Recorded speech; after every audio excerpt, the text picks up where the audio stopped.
You know the stone that's eroding into the sand? Is this mica? Or no? Nobody knows. Okay. No geologists in this group, I guess. It does shine like.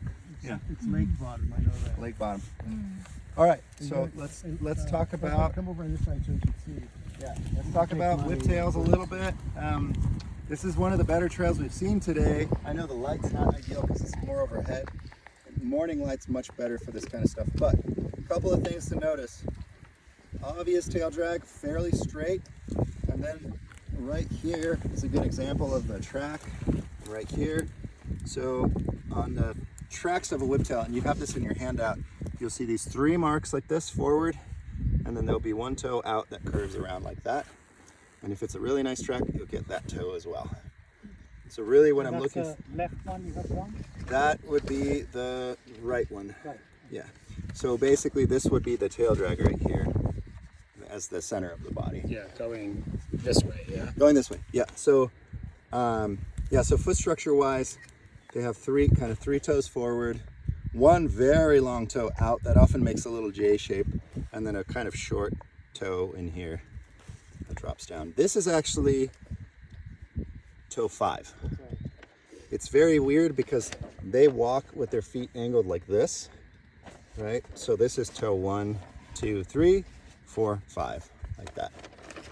When they're standing, their feet will come back to this position, but as they're walking, they kind of walk like this, right? So they sort of rotate their foot out.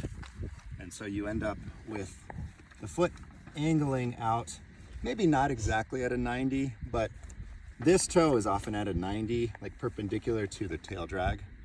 You know, the actual heel of the foot might be kind of more at a 45 or something like that, but this toe is often like really out this way. So, and that's toe 5? This would be toe 5. This is toe 4. The long one is toe 4. So this is. And toes 1, 2, and 3 are essentially the same length in the track. So Okay, you got it. You got a good example of it on the handout. Right, there. and this is the right foot? That would be the right hind foot. Yes. Okay. So this is arguably most of the warm season. This is probably the most common lizard tracks you will see in almost every habitat we have here, right?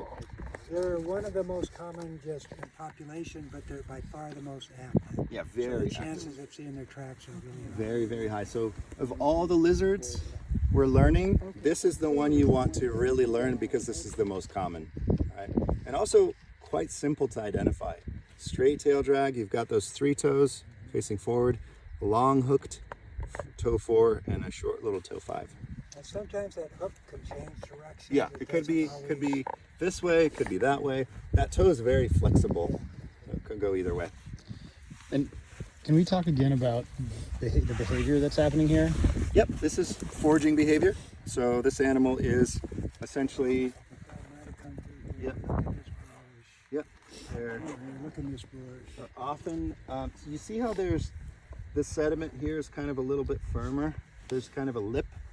Really often they'll come and they'll kind of sniff around those spots because there's often insects right underneath that kind of hardened sand, right? So they're often going to sniff around and then they're going to cross into another area. But remember, this lizard is really hunting by scent, not exclusively, but largely by scent, right? If they see a little insect, they will chase it and grab it. But most of the time they're walking and they're sniffing around for a buried prey animal. And I'm going to show you in my book a photo of their feet, so you have kind of a sense of what we're talking about here.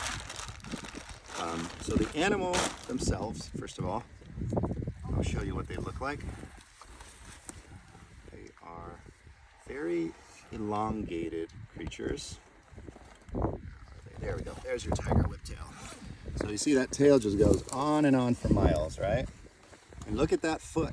You see that? 3 toes in a line. Got a super long toe 4 and a short little toe 5. See that? You can pass that around. Everyone can see that. What page is that on? 320. Oh no, that's the reptile. That's the field guide. Yeah, but then in my book, it is on. Let's see.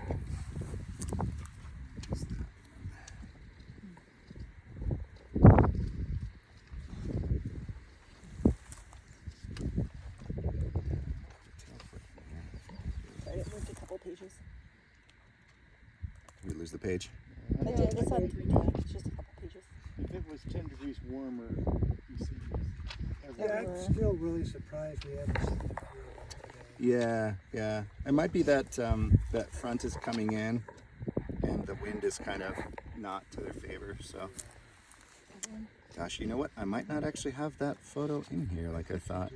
You'll go. But the illustration is really good as far as the foot structure, and also the angle of that foot being, out to the side rather than forward like most lizards.